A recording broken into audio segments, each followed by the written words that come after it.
द्वादश स्कंद जो है भागवत के जिसको अध्याय कहते हैं, उनमें नवम, दसम, एकादश और द्वादश, उसमें आत्ममंथन किया गया है, परीक्षित को समझाया गया है ठाकुर में। उस पर थोड़ा जोर कथावाचक नहीं देते, कम देते हैं। हम कहते हुए इस पर थोड़ा जोर दिया करो, जो भागवत का सार है। तो नवो, दसमों, चार इसमें अच्छा, और में तो लीलाओं का व्याख्यान है ना, 8 तक और 4 के अंदर आत्म मंथन किया गया है। उस पर से ध्यान देना चाहिए। वही प्रकरण में जो ब्रह्मानंद जी महाराज ने उसको संकेत किया है, वो आपको सुना दूँ।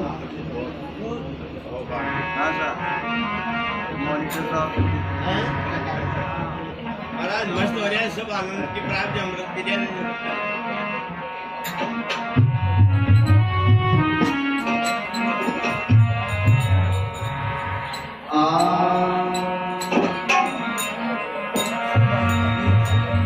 जन्म मरण सब देहगत, सुख दुख मन के धर्म, भूख प्यास सब प्राण का, आत्म सदा कर्म। जन्म मरण जो धर्म है ये शरीर का है, सुख दुख मन का है, भूख प्यास प्राण का है, आत्मा जो है इन सबसे पृथक है। ऐसा परीक्षित जी महाराज को सुखदेव मुनि समझा रहे हैं।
रामचरितमानस में फिर सुंदरकांड के अंतर्गत एक दोहा है चौपाई, उस पर थोड़ा ध्यान दें, 20 प्रकरण को समझेंगे। बसनहीन नहीं सोह सुरारी, सब भूषण भूषित बर नारी। रामचरितमानस में गोस्वामी कहते हैं, बसनहीन नहीं सोह सुरारी, सब भूषण भूषित पर नारी। जिस प्रकार से कोई माता है बहुत आभूषण धारण कर ले, सोने चांदी के जेवरात, एक वस्त्र नहीं पहने तो शोभा देगी? शोभा नहीं पाती, नहीं पाती। जबकि आभूषण जो है वो बहुत कीमती है, मूल्यवान है, लेकिन बिना वस्त्रों की शोभा नहीं देखते। इसी प्रकार से ये प्राणी एक तो गुण होते हैं और एक संस्कार होता है। गुण भले खूब हो जाए, 14 विद्या है वो प्राप्त कर ले जाए, 14 विद्या निदान हो जाए, फिर भी अगर संस्कार नहीं होंगे तो ये गुण कोई महत्व नहीं रखते। संस्कारों का होना अति आवश्यक है। संस्कार के बिना मनुष्य का जीवन व्यर्थ हो जाता है। और ये सत्संग हमें संस्कार सिखाती है। हमारे वेदों में, धर्म ग्रंथों में 16 प्रकार के संस्कार बताए गए हैं। उन संस्कार को जो धारण नहीं करता है कि पिता का पुत्र के प्रति क्या अधिकार है, पुत्र का पिता के प्रति क्या अधिकार है, गुरु का शिष्य के प्रति क्या अधिकार है, शिष्य का गुरु के प्रति क्या अधिकार है, पति का पत्नी के प्रति क्या अधिकार है, पत्नी का पति के प्रति, ऐसे जब तक ये संस्कार हमारे अंदर नहीं होंगे। एक बात और ध्यान दें, क्योंकि मैं कह देता हूँ ऐसा, पहले आज से 30 साल पहले, 40 साल पहले हम अपने पुत्र को कहीं गांव लेके जाते हैं या कहीं बाजार में लेके जाते हैं तो कोई बुजुर्ग सामने मिलते हैं, वो पूछते हैं कि ये बालक किसका है, ऐसा पूछते थे ना, पहले भी पूछते हैं। तो आज के 30 साल पहले, 40 साल पहले ये कहते थे ये बाबा जी आपका है, या ये कहते थे परमात्मा का है। और अभी क्या कहते हैं, मारो। अभी क्या कहते हैं, ये मेरा है। और वही पुत्र जब वृद्धाश्रम के अंदर डाल देता है, जब क्या कहते हैं मेरे कोई भी नहीं है। तो जिनको दादू पहले मर रहे, अरे तो बाद में आप छोड़ रहे हो दुख पा करके, उसको पहले अपना मत मानो, अपना मत के बावरे, अपना नहीं कोई, पिंड प्राण से बन रहा ये भी अपना नहीं हो। ये जो शरीर है ये बना हुआ है इस प्राणों से, ये भी अपना किसको अपना कहता है। तो एक बात बताओ, जब आज के 30 साल पहले ऐसा कहते थे कि ये बालक आपका है, तो बालक कोई छीन के ले जाता था क्या उसको, वो रहता तो अपना ही था, लेकिन कितनी उसके अंदर आत्मीयता होती थी। वो बुजुर्ग भी प्रसन्न होते थे कि जब उसने अपना नहीं कहा, और हमको भी शांति रहती थी। अभी हम उसको मेरा मेरा मेरा ये करके संस्कारों का बिगड़ रहा है। इसलिए पहले तो संस्कार प्रधान होने चाहिए। संस्कार नहीं होंगे, ये कोई नींव होते ना मकान की, तो पहले तो वो काई मिट्टी के डगड़े होते हैं वो डाले नींव के अंदर, और फिर पत्थरों की चुनाई करे ऊपर, तो मकान टिक जाएगा है? अरे शुरू से पत्थर आने चाहिए। ऐसे संस्कारों की प्रधानता है। हमारे घरों में संस्कार रहने चाहिए। तो ये विषय जो है, जो अंत में आत्मबोध कराया, 6 दिन हो गए थे इनको सुखदेव मुनि को बोलते बोलते, 6 दिन निकल गए। ये 7 दिन में तो 6 दिन निकल गए, बोलते रहे। 6 दिन उनको ध्यान आया कि मैं तो बोले जा रहा हूँ और ये घर नहीं लाया जा रहा है, तो कहीं मेरा बोलना सार्थक की बात नहीं, इसके अंदर गया भी है कि नहीं, इसने धारण किया भी है कि नहीं, तो देखिए थोड़ा पूछना तो चाहिए। जब 6 दिन हो गए सुखदेव मुनि को बोलते बोलते, तो वो कार्तिक को कहते हैं, अरे राजन सुनो, मैं एक बात आपसे पूछता हूँ, आप पूछिए मुझे। एक बड़ा सा मकान है और उस मकान में बहुत से कमरे हैं, और उन कमरों के अंदर अस्थि, मांस, मज्जा, रक्त ये भरे हुए हैं। अस्थि हड्डी को कहते हैं, हड्डी, मांस, रक्त, मज्जा आदि भरे हुए हैं। 7 धातु हैं माता पिता के, तो ये भरे हुए हैं और बड़ी दुर्गंध आ रही है। एक व्यक्ति है वो बार बार उधर ही जा रहा है। तो राजा पूछता है कौन है व्यक्ति। इससे पहले उन्होंने राजा से पूछा था कि भाई 6 दिन हो गए ना कि आप कौन हो, तो उसने उत्तर दिया मैं परीक्षित। उससे पहले जो मैं कहना चाह रहा हूँ, उससे पहले 6 दिन राजा ने सुखदेव ने पूछा कि आप कौन हो, तो कहता है मैं राजा परीक्षित हूँ। तो सुखदेव मुनि ने अपना सिर पकड़ लिया, अरे मेरा जो बोलना है 6 दिन का ये सब व्यर्थ चला गया। तब वो कहते हैं एक बड़ा सा मकान है, उसमें ये कमरे हैं, उन कमरों में रुधिर मांस भरा हुआ है। एक व्यक्ति बार बार दुर्गंध की तरफ जा रहा है, तुरंत तलवार निकाली राजा परीक्षित ने, बताओ गुरुदेव कौन है व्यक्ति, मैं अभी उसी गर्दन काट दे रहा हूँ। तो काट देगा, हाँ तू ही है।